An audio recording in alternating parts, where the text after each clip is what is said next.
আগের দিন ভালুকপং এসেছি কাজিরাঙা থেকে। বিকেলে কামেং নদীর ধারে পিকনিক স্পটটা ঘুরে দেখেছি, এনজয় করেছি সবাই মিলে। দারুণ কেটেছে গতকাল। আজ আমরা বেরিয়ে যাব ভালুকপং থেকে ব্রেকফাস্ট করে দিরাঙের পথে। Hello friends, very good morning. ভীষণ ঠান্ডা, রাতে বেশ সুন্দর একটা ঘুম হয়েছে। খুব ভোর থাকতে উঠে বাইরে এসে অভিভূত না হয়ে পারলাম না। সত্যি বলছি, মুগ্ধ না হয়ে উপায় নেই। তবে আর একটু আগে উঠতে পারলে ভালো হতো। আকাশের অন্ধকার কেটে গিয়ে আস্তে আস্তে আলো ফুটছে। যেদিকে কামেং নদীটা হোটেল থেকে দেখা যায় সেদিকটা বুঝতে পারলাম পূর্ব দিক, কারণ ওইদিকে মনে হচ্ছে সূর্য উঠবে। তার আগে আকাশে নানান রঙের খেলা শুরু হয়ে গেছে।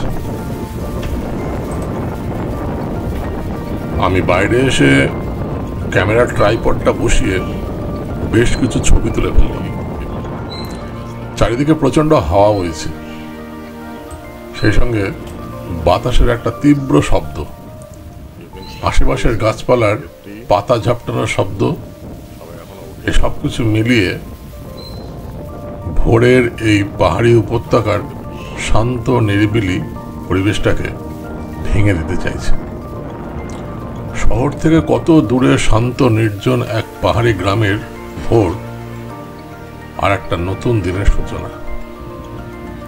হোটেলের সবাই মনে হয় এখনো ঘুমিয়ে আছে।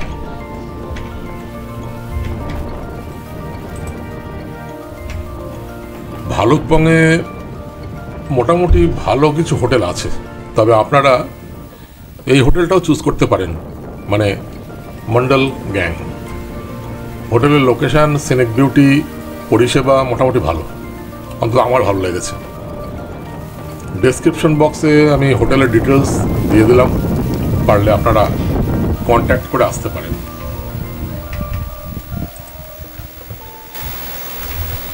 হোটেলের সামনে দিয়ে সাপের মতো এঁকে বেঁকে রাস্তা উঠে গেছে আরও উপরে। শুরু হয়ে গেছে হিমালয়ের চড়াই উতরাই। দূরে কামেং নদী, আর আরও দূরে পাহাড় আর আকাশ মিলেমিশে একাকার।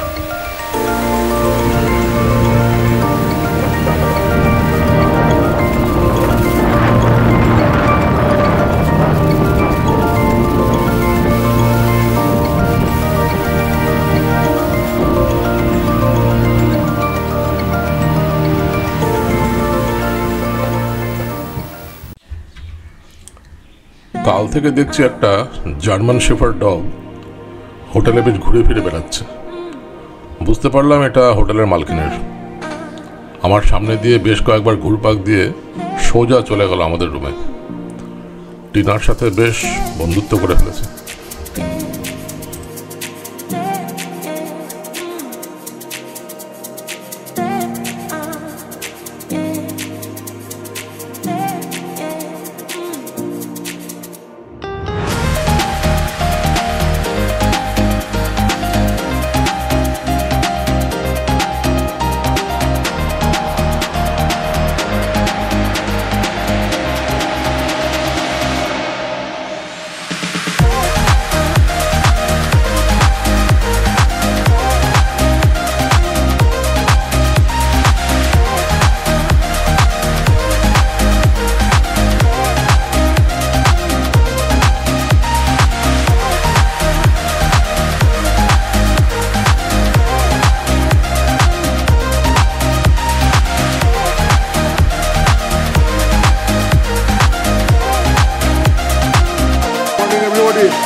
কিছুক্ষণ পর সবাই রেডি হয়ে বাইরে বেরিয়ে এলাম ব্রেকফাস্টের জন্য। ব্রেকফাস্ট করেই তো আমরা বেরিয়ে যাবো আজ দিরাঙের পথে। হালকা মিঠে রোদ উঠেছে, আর চারিদিকে রোদ ঝলমলে এই ডিসেম্বর মাসের ঠান্ডা। একটা দারুণ ব্যাপার।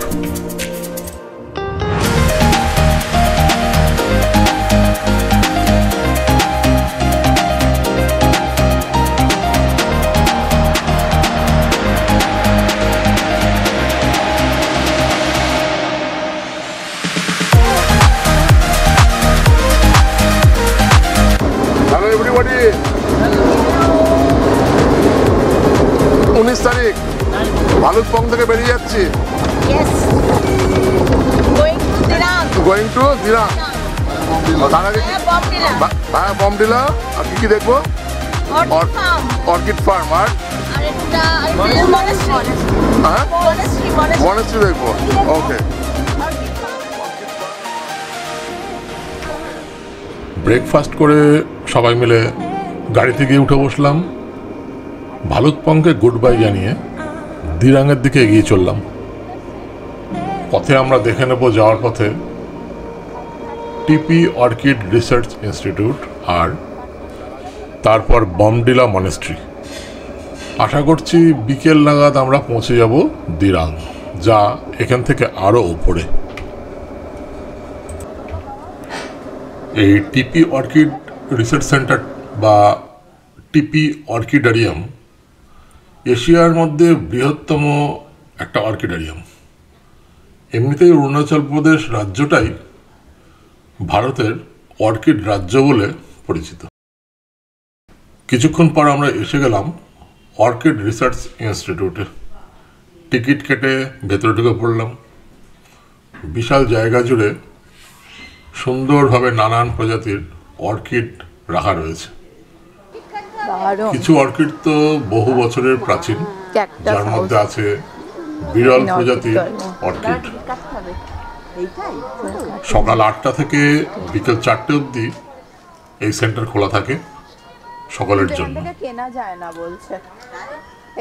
বৈজ্ঞানিকরা নানানভাবে এখানে নানান প্রজাতির অর্কিডগুলোকে সংরক্ষণ করে রেখেছেন এখানকার নিজস্ব গ্লাস হাউসে।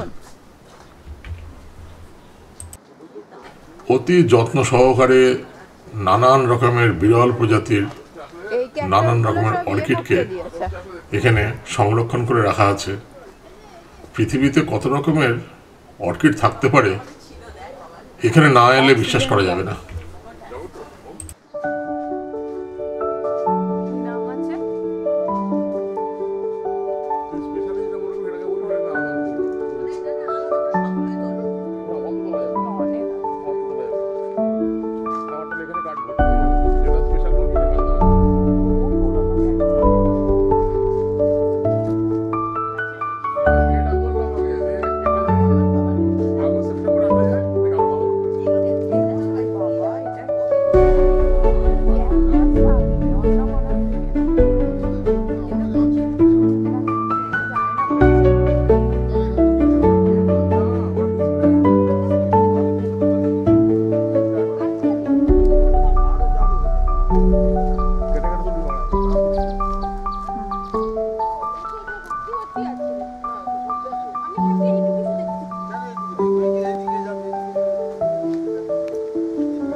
হ্যাঁ অর্কিড।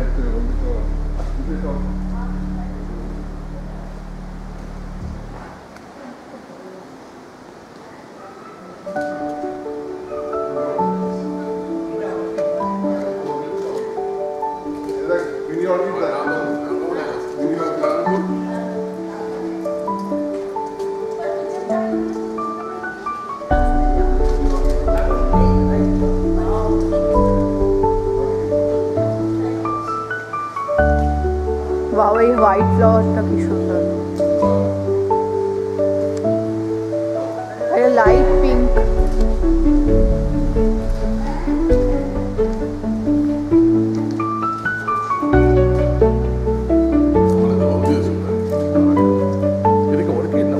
Orchid orchid.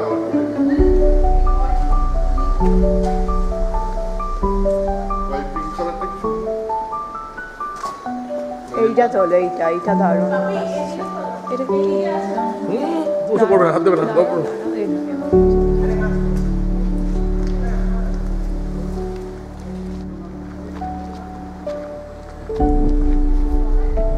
দেখো, একদম মনে হচ্ছে প্রজাপতি, ছোট্ট ছোট্ট।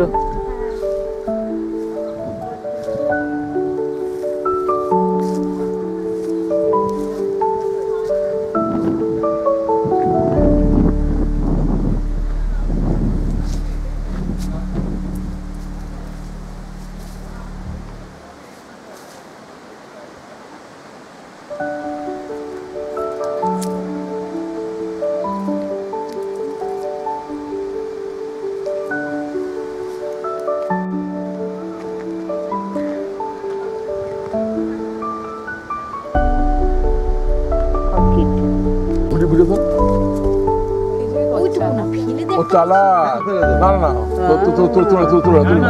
পড়ে গেলে আস্তে আস্তে ওটা বন্ধ হয়ে যায়। আর নয় একটা টাইম আছে, সেই টাইমে হয়তো ও চালা ও জানে ওটার মধ্যে কিছু নাই, ওই উঠছে না।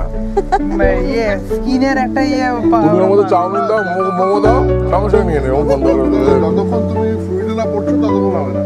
ফ্লুইডটা টাচ করলেই ওটা বন্ধ হবে। ওই রিমটার নিচে যেতে হবে। আচ্ছা ওটা লজ্জাবতী? না না ফরেন এগুলো। পোকার এখান থেকে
নাম কি, নাম লিখে নিন।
রকমের না আর কি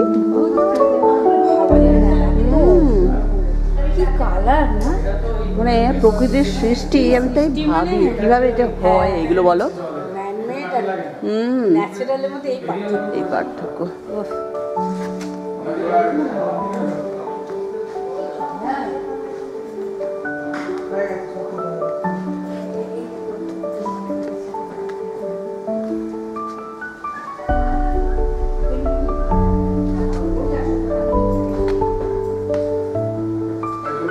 চল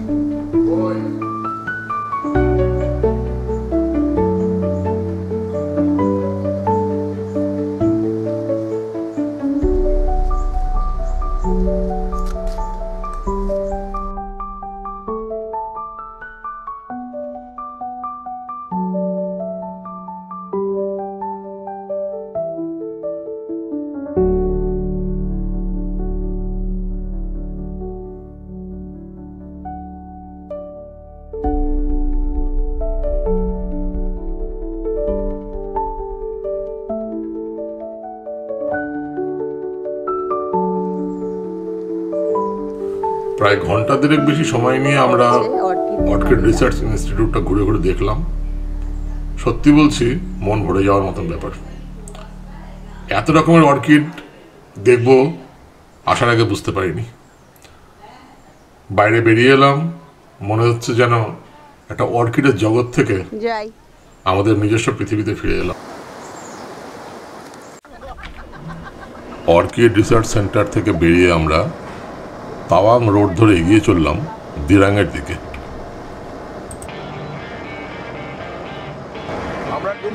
আমরা টিপি ফার্ম দেখে এবার লুমাম ওয়াটারফলস পেয়ে যাচ্ছি, তাই তো? লুমাম ওয়াটারফল।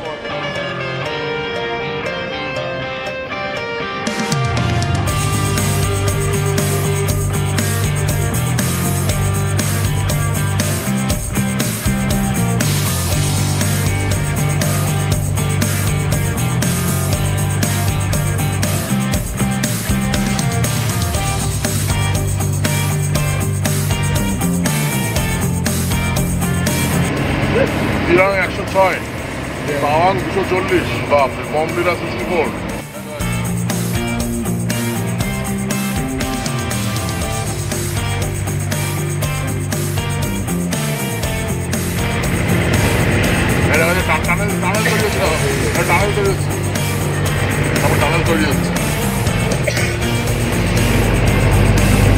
বেশ কিছুক্ষণ পর আমরা চলে এলাম লুম্মাম ওয়াটারফলস। যদি এখন শীতকাল, জলের চিহ্নমাত্র নেই, তবে শুনেছি বর্ষাকালে নাকি এর অপূর্ব দৃশ্য। আগে এই ঝর্ণার নাম ছিল মিমজিও কুস্তু। পরবর্তীকালে লেডি অরুণাচল প্রদেশ মানে রানী লুম্মমের নামানুসারে এই ঝর্ণার নাম হয় লুম্মাম ওয়াটারফলস। আমরা এগিয়ে চললাম সামনের দিকে। আমাদের রাস্তার ডান দিকে পাহাড়ের নিচে বয়ে চলেছে কামেং নদী।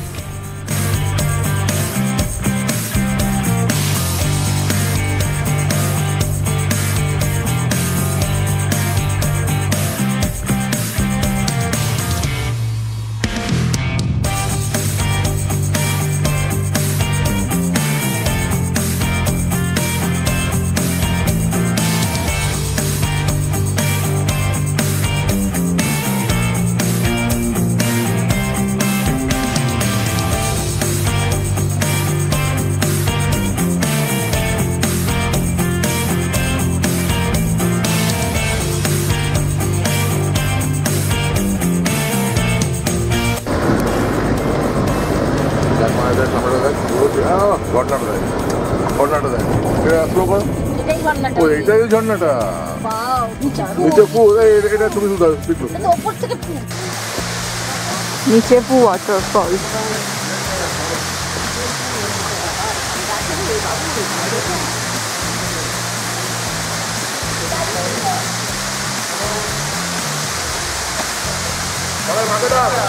এই তো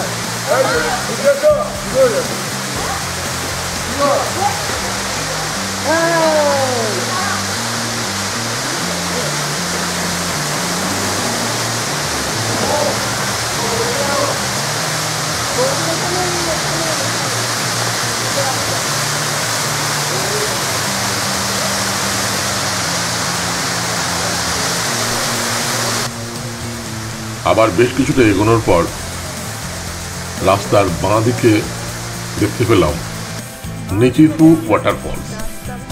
অনেক ওপর থেকে, প্রায় 330 ফিট ওপর থেকে পাহাড়ের গা বেয়ে জল এসে পড়েছে নিচে। খুব সুন্দর।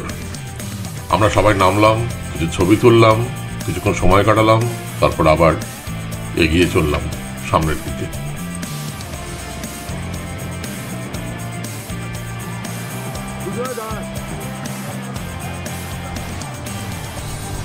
এরপর আবার কিছুটা যাওয়ার পর আমরা এসে থামলাম টেঙ্গা নদীর উপর একটা ফুট সাসপেনশন ব্রিজের কাছে। এটা টেঙ্গা নদী, যা আসলে কামেং নদী নামে পরিচিত। পুরোপুরি একটা ঝুলন্ত সেতু। আমরা তার উপর দিয়ে হেঁটে ঘুরলাম, বেড়ালাম। নিচ দিয়ে বয়ে চলেছে খরস্রোতা কামেং বা টেঙ্গা নদী। চলো চলো না না চলো চলো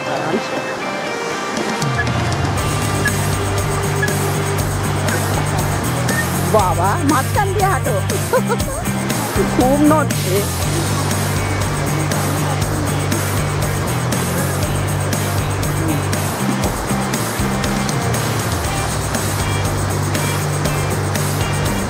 বেশ বড় রে বীজটা অনেকটা।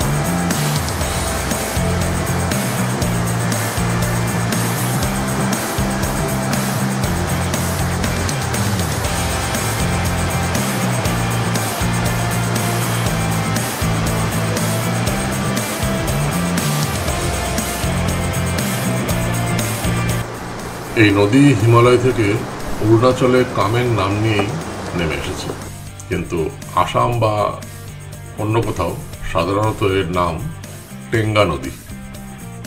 কোথাও অবশ্য এর নাম আবার ভরেলি বা জিয়া ভরেলি।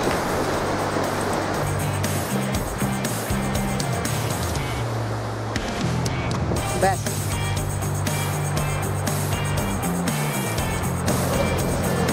জায়গায় থেমেছি আমরা, জায়গাটার নাম হচ্ছে টেঙ্গা মার্কেট। এখানে একটু বাজার টাজার করে দোকানপাট আছে।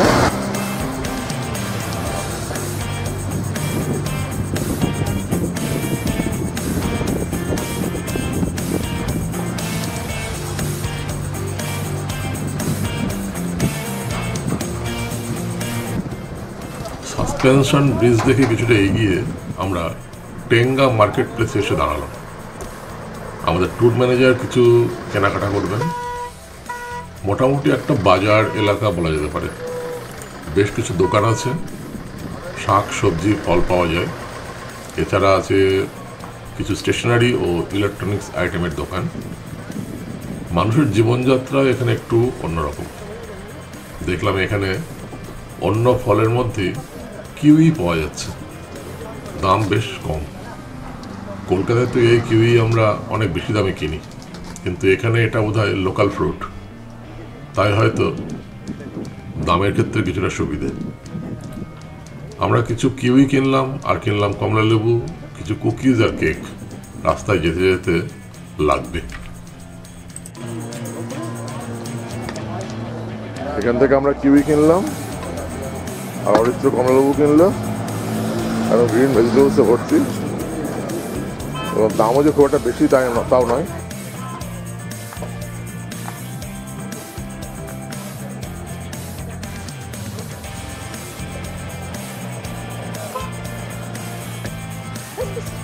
আপনি জানতে যাবেন। আমরা টেঙ্গা ভ্যালি থেকে কিছুটা এগিয়ে আসার পরে পাহাড়ের উপরে দুর্গা মন্দির। এইখানে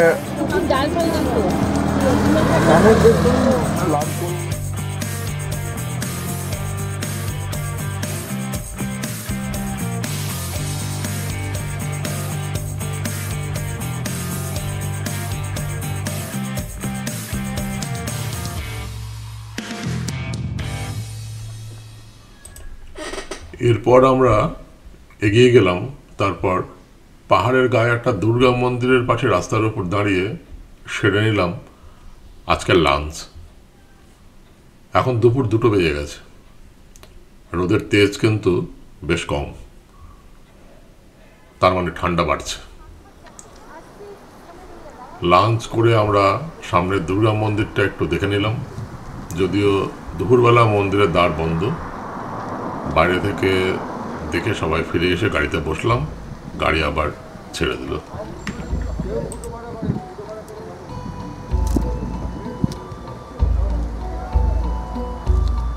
আমরা বমডিলা এসে গেছি। রাস্তায় লাঞ্চ করার পরে কিছুক্ষণ যাওয়ার পরে বমডিলা দিয়ে কথা বলছি। যদিও বমডিলা আমরা থাকবো না, বমডিলা মনস্ট্রি রেখে বেরিয়ে যাবো। কিছুক্ষণ পর আমরা এসে গেলাম বমডিলা। যদিও আমাদের প্ল্যান অনুযায়ী আমরা এই বমডিলাতে ফেরার সময় একটা রাত থাকবো। আজ আমরা এই বমডিলাতে খুব নাম করা একটা মনেস্ট্রি আছে, সেটা দেখে নেব, তারপরে এগিয়ে যাব দিরাঙের দিকে। রাস্তা বেশ অনেকটা ওপরে, গাড়ি উঠতে শুরু করলো মনেস্ট্রির দিকে। বেশ সুন্দর সাজানো ছোট্ট একটা জনপদ, চারিদিকে হিমালয়ের পাহাড় ঘেরা চমৎকার জায়গা, যেদিকে তাকাচ্ছি সুন্দর সুন্দর ল্যান্ডস্কেপ।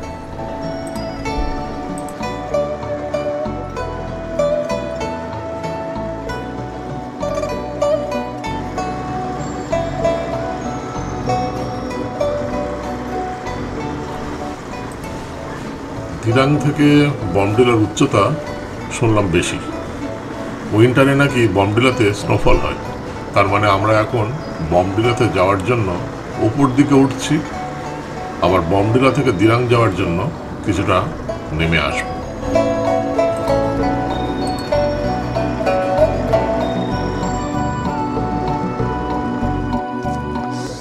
বমডিলা মনেস্ট্রি। বেশ কিছুটা উপর দিকে গাড়ি এগিয়ে চললো, আর ফাইনালি আমরা বমডিলা বুদ্ধিস্ট মনেস্ট্রিতে পৌঁছে গেলাম। অপূর্ব এক নৈসর্গিক জায়গা, তার মাঝে ছবির মতো সাজানো ভারী চমৎকার এক মনেস্ট্রি। দুপুর গড়িয়ে বিকেল হতে চলেছে, রোদের তেজ বেশ কম। এই পড়ন্ত নরম আলোয় এই মনেস্ট্রি আরো সুন্দর হয়ে উঠেছে। 1965 সালে বৌদ্ধ ধর্মের আধ্যাত্মিক মর্মকে প্রতিনিধিত্ব করার জন্য এই মঠ তৈরি হয়। মঠটি দক্ষিণ তিব্বতের সোনা গন্ডসে মঠের মতন নাকি দেখতে। এখানে উচ্চাকাঙ্ক্ষী পুরোহিতদের পড়াশুনো এবং শেখার জন্য একটা আদর্শ জায়গা। এখানে পর্যটকরা আসলেও থাকতে পারেন, সেরকম ব্যবস্থা, স্থানীয় আতিথেয়তা এবং সংস্কৃতি উপভোগ করার জন্য ব্যবস্থা আছে। এটা হচ্ছে আবাসিক পড়ুয়া বা স্টুডেন্টদের জন্য থাকার জায়গা। এই বাড়িটা হচ্ছে অ্যাডমিনিস্ট্রেটিভ ব্লক, তার বাঁ পাশের সামনেরটা হচ্ছে মেন মনেস্ট্রি, আর মনেস্ট্রির ওই একেবারে ডান দিকে কোণার বাড়িটা হচ্ছে সিবিএসসি বোর্ডের স্কুল, ওখানে ছাত্ররা পড়াশোনা করেন। এই মঠ গেনসে গাদেন রাবগিয়েল লিং মঠ নামেও পরিচিত।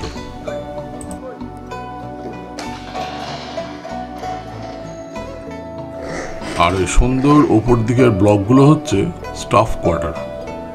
14তম দালাই লামা 1997 সালে তৈরি করেন এই মঠটি। এর আগে অবশ্য 1965 সালে তৈরি হয়ে গেছিল ওল্ড মনেস্ট্রি, যেটা লোয়ার বমডিলাতে আছে। আবাসিক, ছাত্র সংখ্যা, লামাদের সংখ্যা সব বৃদ্ধি পেয়ে যাওয়ায় আর নানান রকম এদের অ্যাক্টিভিটি বেড়ে যাওয়ায় ওই আগের মঠটাকে এই নতুন মঠটায় ওনারা স্থানান্তরিত করেন। ইচ্ছে আছে ফেরার সময় বমডিলার ওল্ড মনেস্ট্রিটা আমরা একবার দেখে নেব।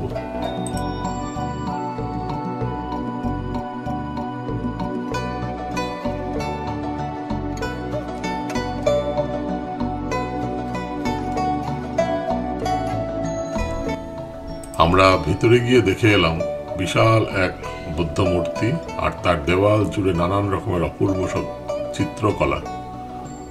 বাইরে বেরিয়ে এলে আবার সেই চারিদিকে হিমালয়ের পাহাড় ঘেরা অপূর্ব প্রাকৃতিক সৌন্দর্য।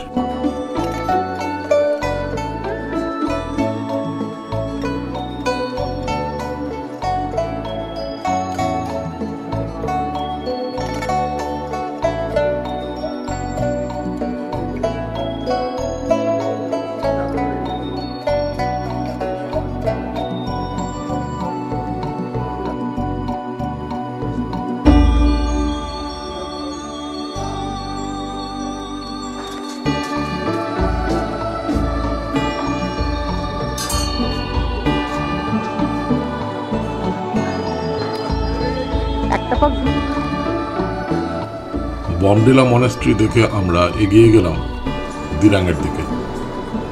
অপরাহ্ন হতে আর খুব একটা দেরি নেই, এখনো কিছুটা যেতে হবে দিরাং পৌঁছতে গেলে।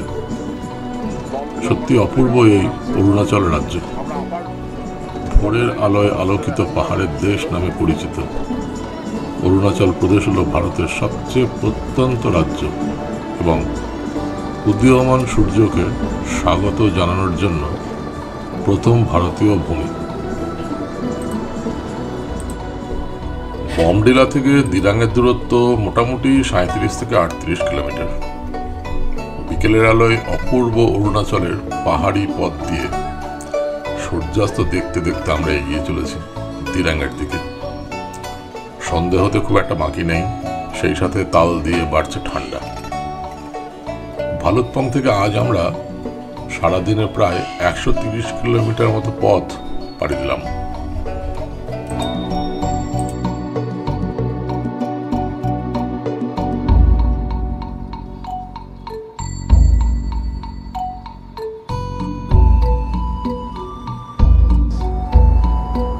আমরা সন্ধে 5টার সময় দিরাঙে ঢুকেছি।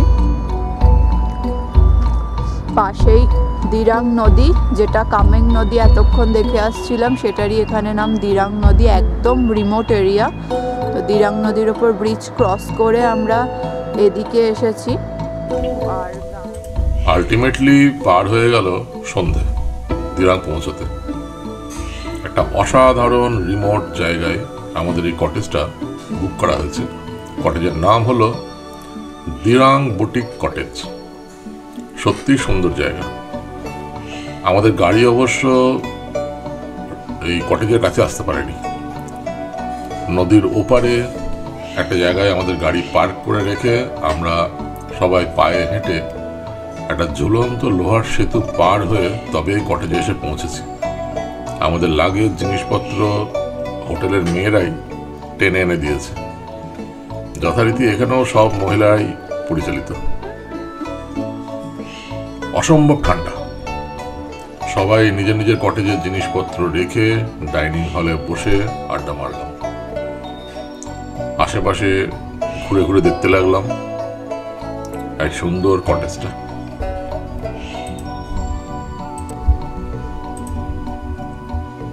বাইরে এক টানা পাহাড়ি নদী কামেং তার নিজের মতো করে তার নিজের ছন্দে একভাবে বয়ে চলেছে, আর তার জলের শব্দ আমাদের রুম অব্দি শোনা যাচ্ছে।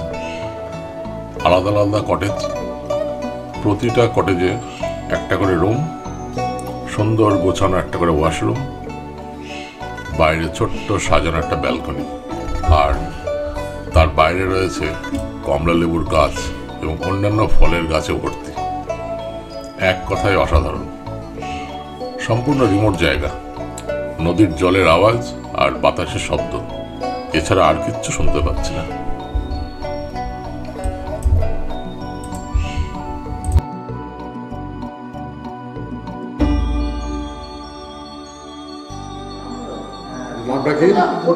এটার নাম হচ্ছে দিরাং বুটিক কটেজ।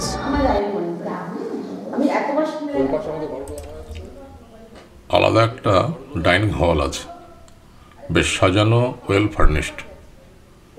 সবাই সেখানে বসে সময় কাটাতে পারে। আমাদের টিমকেও দেখলাম ওখানে বসে গল্প গুজব শুরু হয়ে গেছে। একটু পরে ওখানেই আমরা বসে রাতের ডিনার করলাম। এই কটেজে ঢুকেছি। এটা কটেজের ডাইনিং হল। সামনে পরপর আমাদের কটেজগুলো রাখা আছে এবং ওয়েল ফার্নিশড, ছোট্টর উপরে ওয়েল ফার্নিশ, সুন্দর করে। আর অসম্ভব ঠান্ডা আজকে। শুনছি দিনের বেলা এত ঠান্ডা থাকে না, রাতে সাংঘাতিক ঠান্ডা। দেওয়ালে হোটেলের নাম ও নানান রকমের স্মারক দেখলাম টাঙানো আছে, যেটা বুঝলাম যে এই হোটেলের যিনি মালকিন, তার ছেলে হোটেল ম্যানেজমেন্ট ও ট্যুরিজমের উপর অনেক স্টাডি করে এই প্রপার্টিটাকে পরিবেশ বান্ধব ও নিজের মনের মতো করে সাজিয়েছেন। সত্যি একটা ভালো উদ্যোগ। এদের নিজস্ব একটা কিচেন আছে দেখলাম, এবং সেটাই এই রেস্টুরেন্টের সঙ্গে লাগোয়া, যেখানে বসে আপনি খাবার অর্ডার করে এখানেই খেতে পারেন। তবে আমাদের নিজস্ব কিচেন আছে, তারা ওদেরই সেপারেট কিচেনে আলাদা করে আমাদের জন্য রান্না করছে।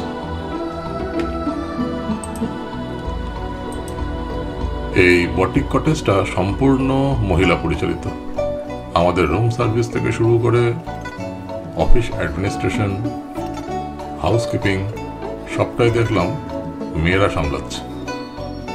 সেজন্যই হয়তো রুমের ভেতর, ওয়াশরুমের ভেতর প্রতিটা খুঁটি নাটি জিনিস এত সুন্দর গোছানো আর ওয়েল ম্যানেজড। আমরা রাতের ডিনার করে যে যার রুমে চলে এলাম।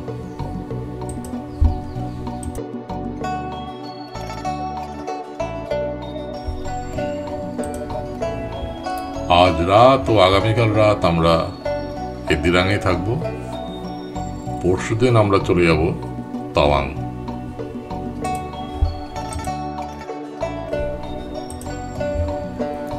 আগামীকাল সকালে দিরাং ঘুরবো আর সেই সাথে আপনাদের দেখাবো দিনের আলোতে আরো ভালো করে পরিষ্কারভাবে এই দিরাং বটিক কটেজ। সবাই অতি অবশ্যই আশা করব আমাদের সঙ্গে থাকবেন। আজকের মতো এখানেই বিদায় নিচ্ছি। কাল সকালে আবার দেখা হচ্ছে। ততক্ষণ সবাই ভালো থাকুন, সুস্থ থাকুন আর অতি অবশ্যই আমাদের পাশে থাকুন। অনেক ধন্যবাদ ও শুভরাত্রি।